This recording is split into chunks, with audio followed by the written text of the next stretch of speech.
ये प्यार यही नहीं, मैं आज इसी यात्रा का एक वाक्य सुनाता हूं आपको, और उसमें से संयोग से देखिए, अद्भुत संयोग है। जिस बच्चे ने अभी आप विचार रखे थे लॉस एंजलिस से, आपने सभी ने सुना, वो है, उनके साथ में उनकी माता जी भी है, खड़े होकर दर्शन दे रहे, वो भी साथ में है। और ये अचानक आज दिल्ली आए, मुझे जानकारी नहीं थी, मुझे तो मैसेज मिला कि हम लोग दिल्ली आए हैं आज 2 बजे, और आप अगर भारत में हैं तो हम मिलना चाहेंगे। मैंने कहा मैं भी भारत कल ही पहुंचा हूं, फिर आप यहीं आ जाओ, यहीं मिलन हो जाएगा। ये एलए के उस सभागार में उपस्थित थे लॉस एंजलिस के, जहां पर परम पूज्य श्री श्री रविशंकर जी, भाई विवेक ओबेरॉय, भाई सतपाल सिंह जी, हमारे स्वामीनारायण परंपरा के संत, कार्यक्रम चल रहा था। कर्नल साहब आपको निवेदन करूं, शायद जाजू जी आपसे, कार्यक्रम के बीच में एक व्यक्ति जिसे मैं नहीं जानता, वो मुझे नहीं जानता, मैंने उस कार्यक्रम से पहले, उस घोषणा से पहले उसकी शक्ल भी नहीं देखी, उन्होंने मेरी शक्ल नहीं देखी, और कार्यक्रम के बीच में एक एसएमएस किया विवेक ओबेरॉय जो मंच का संचालन कर रहे थे, और कहा कि विवेक, मेरी ओर से विश्व शांति केंद्र के लिए तुम $1 लाख की घोषणा करो।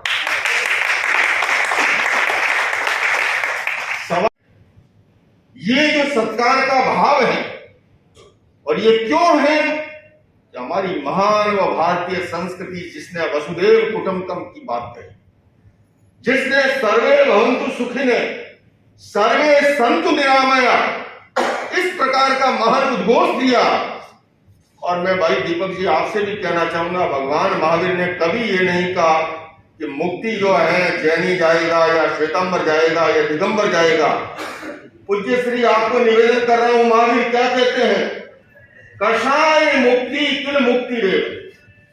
जिसने भी राग द्वेष को जीता, क्रोध मान माया लोभ को जीत लिया, वो मुक्ति का अधिकारी है। उसमें कोई जैनी और नॉन जैनी का सवाल नहीं है।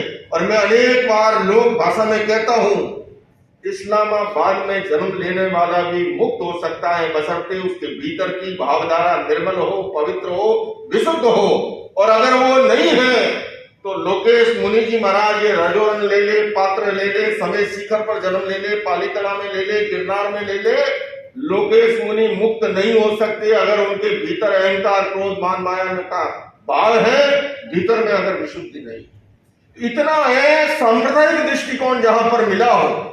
और जब डॉक्टर डीसी जैन साहब कह रहे थे कि आपने इन सबको बुलाया, जोड़ा, आगे भी दिसंबर में लाइए, मैं फिर से जैन समाज से भी निवेदन करना चाहता हूं, पूरी दुनिया इस समय जो है जुड़ने के लिए तैयार है। हम अपने दिल के दरवाजे भी जो है, दिमाग की खिड़कियों को खोलें, दिल के दरवाजों को विशाल करें। बंधुओं और बहनों, मैं अधिक लंबा चौड़ा समय नहीं लूंगा। मुझे पता है कि जठाग्नि क्रोधाग्नि का बड़ा गहरा संबंध है, और संध्या का समय जब आगे बढ़ रहा है, इतना ही कहूंगा, चाहे जॉय बाइडेन जी हो, मूल हमारी भारतीय संस्कृति के जो मूल तत्व है, हमारी प्राचीन शिक्षा प्रणाली, वहां बात चल रही थी गन वायलेंस। मैंने उनसे एक ही निवेदन किया कि देखिए, गन तो एक इंस्ट्रूमेंट है, और मेरे से ज्यादा वीर चक्र विजेता कर्नल टीपी त्यागी जी जानते हैं, राजेंद्र शुगर जी जानते हैं। समस्या गन की नहीं है, समस्या है इस खोपड़ी की, समस्या इस मस्तिष्क की है।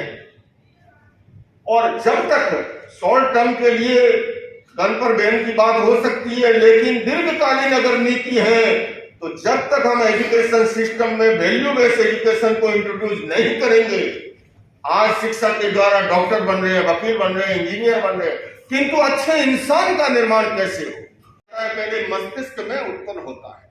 और मैंने उनसे कहा कि मैं एक भारतीय सन्यासी होने के नाते या जैन मौन के नाते ये नहीं कह रहा हूं, ये साइंटिफिक सच है कि हमारे इसी मस्तिष्क में एनिमल ब्रेन भी मौजूद है, तो इसी मस्तिष्क में नियोकॉर्टेक्स परत भी मौजूद है। यह में टुकड़ों टुकड़ों में जो समस्या दिखती है, कभी हिंदू मुसलमान के रूप में यहां की समस्या हो सकती है, कभी क्षेत्रवाद की यूक्रेन रशिया की समस्या हो सकती है, अमेरिका में गोरे और काले की समस्या हो सकती है, और ये जो टुकड़ों टुकड़ों में जो समस्या दिखती है उसका रूट कॉज है, जब जब व्यक्ति का एनिमल ब्रेन जागृत होता है तब तक वो पार्श्व कृत्यों में संलग्न होता है। और मैंने कहा, ये मैं नहीं, मेडिकल साइंस अब कहता है कि अगर स्टूडेंट का सिंपैथेटिक नर्वस सिस्टम ज्यादा सक्रिय है या पैरासिम्पैथेटिक नर्वस सिस्टम, या तो वो हीन भावना में चला जाएगा, दप्पू रह जाएगा, या इतना आक्रामक बन जाएगा। जैसे इस बार टेक्सास में एक स्टूडेंट ने 1.5 दर्जन को शूट करके रख दिया, और कुछ वर्षों पहले वर्जीनिया की यूनिवर्सिटी में एक स्टूडेंट ने 3 दर्जन को शूट करके रख दिया। अगर इसका जड़ से समाधान है, वो भारतीय संस्कृति के अंदर हमारे यहाँ प्राचीन जो गुरुकुल शिक्षा प्रणाली रही है, वो केवल शारीरिक और बौद्धिक शिक्षा ही नहीं, मेंटल डेवलपमेंट और इमोशनल डेवलपमेंट। और उसका एक ही उदाहरण काफी है, सत्यम वद धर्मम चर क्रोधम मा कुरु। ये पुरानी जो कथा सत्यम व धर्मम चर क्रोधम मा कुरु, गुरु ने कहा दूसरे दिन पाठ याद करने के लिए, दूसरे दिन पूछा शिष्यों से, सबने कहा पाठ याद हो गया। एक स्टूडेंट बोला पाठ याद नहीं हुआ। बोले ये क्या बात है, इतना छोटा सा पाठ था, कल याद करके आना। अगले दिन फिर पूछा, फिर भी पाठ याद नहीं। तीसरे दिन गुरु ने उठा करके चांटा जड़ दिया। आजकल का जमाना चांटा जड़ने का नहीं है, आजकल चांटा जड़े तो गुरु को हटा देगा। तो उस समय कहता है शिष्य को, मुझे पाठ याद हो गया। गुरु ने पूछा ये क्या बात है? बोले गुरुदेव आपने ही तो कहा था कि शिक्षा वो शिक्षा है जीवन में उतर जाए। मुझे अब तक गुस्सा आता था, और आज आपने जब लापा जड़ा और गुस्सा नहीं आया है, तो मैं कह सकता हूँ पाठ किया। बिल क्लिंटन जब वर्षों पहले मिले, मैंने उनसे कहा कि आप अहिंसा पर कॉन्फ्रेंस करते हैं, पीस पर करते हैं। मैंने कहा मेरा भारतीय सन्यासी तो 1-1 लाखों की भीड़ जुटाता है इस विषय पर, 1-1 सन्यासी लाखों की भीड़ जुटाता है। पर यह सच है कि केवल उपदेश से आदमी नहीं बदलता है, केवल सिद्धांत से नहीं बदलता है, बदलाव आता है प्रयोग के द्वारा।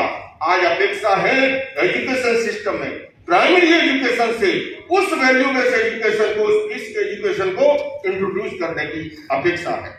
मैं उसके पीछे आप लोगों की जो ताकत है, आप लोगों की जो दुआएं हैं, आप लोगों की जो सद्भावना है, आप लोगों का जो प्यार है, क्योंकि हमारे यहाँ कहा जाता है जो दवा काम नहीं करती है वो दुआ करती है। और ये सारे संत जब विश्व शांति केंद्र का भूमि पूजन हो रहा था वहां उपस्थित थे, और जिस तरह से उन्होंने दुआएं देकर के मुझे यहाँ से रवाना किया था, उस दुआओं की ताकत के कारण से मैं अमेरिका जैसे देश के अंदर भारतीय संस्कृति के लिए या अहिंसा के लिए, महावीर के दर्शन के लिए कुछ करने में सफल हुआ हूं। उसका कारण यही है कि उस दर्शन में बहुत ताकत है। मैं आपसे भी यही निवेदन करूंगा बंधु और बहनों, हमारे देश के माननीय प्रधानमंत्री नरेंद्र मोदी जी ने जब से देश का नेतृत्व का उस आसन को संभाला है, मैं सन 2006 से पहली बार मेरा वीजा जब अमेरिका का लगा, 2007 से मैंने जैना कन्वेंशन और प्रॉड्यूशन पर्व अटेंड करने शुरू किए। लगभग 15 वर्षों से मैं जा रहा और अब तक 10-20 देशों में गया हूं। मुझे कहने में ये कोई संकोच नहीं। इन वर्षों में भारत का जो सम्मान बढ़ा है उसके पीछे जो है हमारे देश का सक्षम नेतृत्व ने भी अपने आप में एक भूमिका निभाई। लेकिन इसके लिए केवल नेतृत्व को नहीं, जब तक देश का हर नागरिक, अभी हमारे स्वामी जी भारतीय संस्कृति की बात कर रहे थे, इसमें कोई संदेह नहीं है, भारत की महान संस्कृति का कोई मुकाबला नहीं है। लेकिन कुछ एक चीजें, जैसे मैं कई बार कहता हूं 4 सन ठीक हो जाए। एक है पॉपुलेशन, ये आबादी का ऐसा विस्फोट है कि जितनी भी लोग कल्याणकारी योजनाएं बनाते हैं वो मुंह के मुंह में जीरा साबित हो जाती है। दूसरा सन है पॉल्यूशन, तीसरा सन है करप्शन। पॉपुलेशन, पॉल्यूशन, करप्शन, और चौथा थोड़ा सा डिसिप्लिन। वहां कोई भी किसी को ओवरटेक नहीं करता है, रास्ते में भले ही रेड लाइट नहीं है और सड़क का चौराहा आ गया तो गाड़ी धीरे होगी, इधर देखेगा उधर देखेगा फिर गाड़ी आगे बढ़ाएगा। और यहाँ तो अगर पुलिस वाला न दिखे तो रेड लाइट क्यों ना हो, हम क्रॉस करके यूं समझते हैं। जैसे कह रहा हूं, भारतीय संस्कृति का कोई मुकाबला नहीं है। मैं किसी देश की आलोचना नहीं कर रहा हूं, लेकिन ये अवश्य कहूंगा कि वहां के जो हालात है, क्या हालात है और हमारी संस्कृति क्यों महान है, तो सामने जो आता है नजर उसी पे जाती है। मैं देख रहा था कि एक दंपति आते हैं, उन चेहरे पे जो ही मेरी नजर जाती तो मेरे मन में कई प्रश्न उभरते थे, और संयोग से एक दिन ऐसा क्रम आया कि मुझे उन्हीं के घर प्रवास के लिए जाना था और अगले दिन वहां से भिक्षा ग्रहण करनी थी, क्योंकि वहां संतों का सानिध्य इतना मिलता नहीं है। हर कोई चाहता है कि हमारे घर के संत आए। मैं घर वहां पर गया, रात्रिकालीन प्रवचन देने के बाद वहां विश्राम करना था, अगले दिन वहां से भिक्षा ग्रहण करनी थी। वहां घर एकड़ों में है, वहां गजों में नहीं है। वहां लगभग घर जो है अमेरिका जैसे देश में जाइए, हर घर आपको एकड़ में मिलेगा, गजों में है ही नहीं, एकड़ में ही है। घर का दरवाजा खोला, अंदर वो दोनों दंपत्ति, मेरे ख्याल से उस समय उनकी कोई 70, 72, 75 के आसपास की अवस्था रही होगी। अंदर गए, एकड़ों के अंदर घर है, एकड़ में जब दो ही है मियां बीवी। घर पे जाने के बाद माँ ने अपने बेटे बहू को फोन किया, बहू रानी को, कि बहू रानी हमारे अपने घर पर संत जी आए हैं और मैं चाहती हूँ कि तुम लोग भी आओ, कल संत जी भोजन ग्रहण करेंगे। भिक्षा से फोटो खींच रहे हैं ना मोबाइल से, मैं बिना कैमरे के फोटो खींच रहा था। जो ही बेटा वो घर में घुसे, जो चेहरा हर समय मुझे उदास दिखता था, उनकी आंखों से उदासी टपकती थी, ऐसे लगा जैसे कोई दिए के अंदर तेल डाल दिया है। चेहरे पर जो चमक आ गई, जब तक बेटा वो घंटे भर घर में रहे और जो ही बेटा वो वापस गए, दिया जो है वापस जैसे बुझ गया। और मेरे मन में आया कि अगर ये बेटा वो इनके साथ रह जाए तो शायद ये 10 साल और जी। वहां की संस्कृति क्या है, 16-17 वर्ष का बच्चा होते ही पंछी उड़ जाते हैं, भले उसी शहर में रहते हैं, डाउनटाउन में जाकर के अलग फ्लैट लिया हुआ है, माँ बाप अलग है, और वो 16-17 वर्ष के होते ही बच्चे। हमारे यहाँ तो 17 वर्ष की लड़की अगर अलग से गांव में फ्लैट लेके रहने लगे, अंगुलियों पे अकेली लड़की रहती है। और वहां अगर घर पे रहे, अच्छा ये हजू सूदी तुम्हारे घेरमाच है, उसको यूं लगता है जैसे कोई बहुत बड़ा इसमें जो है कल्चर। बंधु और बहनों, वैज्ञानिक खोजें जो आ रही है, हमारे यहाँ का जो कल्चर है, आईसीयू में जो भर्ती है वो उतना तीव्रता से जल्दी ठीक नहीं होता है जितना कि कॉमन वार्ड में जो भर्ती है वो जल्दी स्वस्थ होता है। ये कहते हैं राम गोपाल दीक्षित जी, सभी से दूरी बढ़ती जाएगी, कभी तो हम खुद से खुद की मुलाकात करें। आइए बंधुओं, हम उस महान संस्कृति के लिए, भगवान महावीर के उस अहिंसा और अनेकांत के दर्शन के लिए, और उसकी आज पूरी दुनिया को जरूरत है, और कितनी जरूरतें हैं। मेरा ये सौभाग्य रहा है कि मुझे पहली बार जब अंतर्राष्ट्रीय योग दिवस था, भाई सुषमा स्वराज जी ने मुझे संयुक्त राष्ट्र संघ के मंच पर खड़ा किया बोलने के लिए। यूएन सेक्रेटरी जनरल बान की मून जी थे, श्री रविशंकर जी थे, भाई सुषमा जी स्वयं थी ही, और अनेक दुनिया भर की हस्तियां। प्रधानमंत्री जी ने प्रस्ताव रखा था यूएन में अंतर्राष्ट्रीय योग दिवस घोषित करने के लिए। 21 जून निर्धारित हुई। देखते देखते सैकड़ों देशों ने उसका समर्थन किया। मैंने उस समय उस मंच पर खड़े होकर के कहा था कि मैं जिस जैन परंपरा से आता हूं, ये योग कितनी प्राचीन हमारी विरासत है, एक ही उदाहरण काफी है। भगवान ऋषभ से लेकर महावीर तक जितनी प्रतिमाएं मिलती हैं, सारी की सारी ध्यान और योग की मुद्रा में मिलती है। इसका साक्षात है। और उसकी तो दूर बैठे तो ट्विटर ही एक हथियार है। मैंने उस पर ट्वीट करते हुए लिखा कि जिन्होंने भी अपराध किया है उसके लिए कठोरतम सजा इसलिए जरूरी है कि सबक मिले, किंतु साथ साथ मैंने धर्मगुरुओं से, सामाजिक संगठनों से भी निवेदन किया कि समाज में जो हिंसा, घृणा, नफरत की खाई जो बढ़ती जा रही है, इसको पाटने के लिए और इसको बढ़ाने वालों को नाकामयाब करने के लिए आज हम सबको मिलकर के काम करने की जरूरत है। क्योंकि आजकल सुबह जो ही व्हाट्सएप खोलते हैं, इतना कचरा।